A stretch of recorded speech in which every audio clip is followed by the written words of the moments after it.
Okay, so you know how some resumes are like super short and others are, well, kind of like reading a whole book? Yeah, like those ones where you wonder if they're trying to sneak in their autobiography. Exactly. Today we're diving into one of those resumes. It belongs to a Brazilian geologist, Salatiel Alves do Araujo, and get this thing is 18 pages long. Wow, 18 pages, that's really something. We're going to need a pickaxe to get through this one. Yeah. But seriously, a resume that extensive, it tells you right away that this is someone with a lot of stories to tell.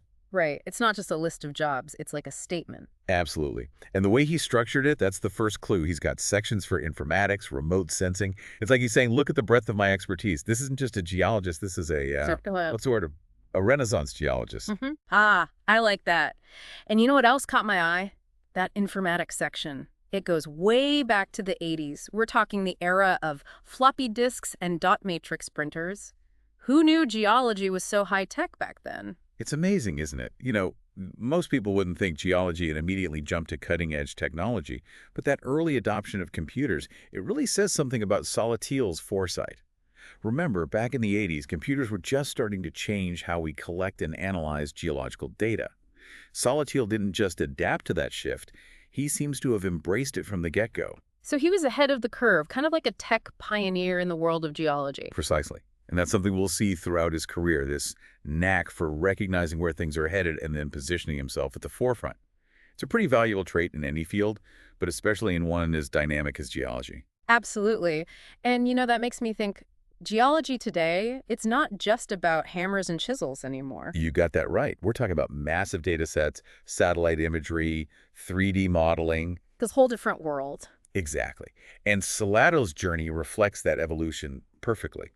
So we've talked about Salatl being this like tech-savvy geologist, but what did he actually do? How did he put all that expertise into practice? Well, that's where the experience section of his resume really shines. It's like, forget bullet points. This reads like an adventure novel. Okay, you've got my attention. Give me some highlights. All right, so remember how we were talking about those early days of computers in geology? Yeah, back in the 80s when he was practically a tech wizard. Exactly. So his very first entry in the experience section, it's for a mining company. Hmm. But he wasn't just like analyzing rock samples. This was next level stuff. Oh, what'd he do? He basically spearheaded their entire IT overhaul. Hmm. Like imagine being the go-to person for modernizing how a whole mining company collected, analyzed, even just managed all their geological data. Oh, that's a massive undertaking, especially back then. Right, and this was the early 90s, so we're talking like the era of dial-up internet and those clunky computers.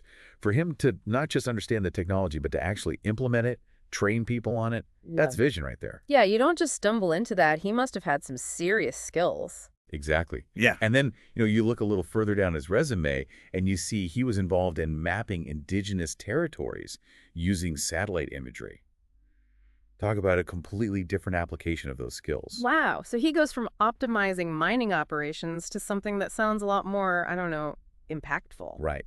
And it's not just that. I mean, he even used those skills in environmental recovery. One entry mentions him mapping a polluted waterway for engineering projects. Yeah. He really seemed to want to use what he knew to make a difference. So we're seeing this theme here, right? Like this guy was all about using his expertise for real-world solutions. Totally. Whether it was making a mining company more efficient, or helping to protect cultural heritage sites with mapping, or contributing to environmental restoration, it's clear he saw that bigger picture, how geology impacts, well, everything. It's like he understood that geology isn't some isolated field. It's woven into the fabric of like human life and the planet. 100%. And let's not forget, all of this, all these diverse applications, they're all rooted in his solid understanding of geological concepts, data analysis, and of course those tech skills he embraced so early on. It's like all those different threads come together to make him this incredibly versatile and, well, frankly, impressive geologist. It was one thing to have all this expertise, but Salasan didn't keep it to himself. He seems really passionate about sharing what he knows. Look at this. I mean, the guy's taught university courses, presented at conferences, even published articles. It's true. He really seems to have that drive to give back, to mentor others in the field. And that's so important because it's not enough to just DO the science. You've got to be able to communicate it. And clearly, Salatiel had that ability to explain complex ideas in a way that people could understand. Right, because geology can get pretty complicated. Well, absolutely. But he makes it accessible, and that's a real gift. It's like he Yeah. wanted to build a legacy, not just through his own work, but by inspiring that next generation of geologists. And speaking of impact, we can't forget about his involvement in shaping environmental policy. This one really blew me away. He actually helped shape policy for the entire state of Mato Grosso. Wow. Yeah. To have that kind of influence, to use your knowledge to shape decisions that impact an entire region, I mean, that's something most people only dream of, but Salatiel went out and did it.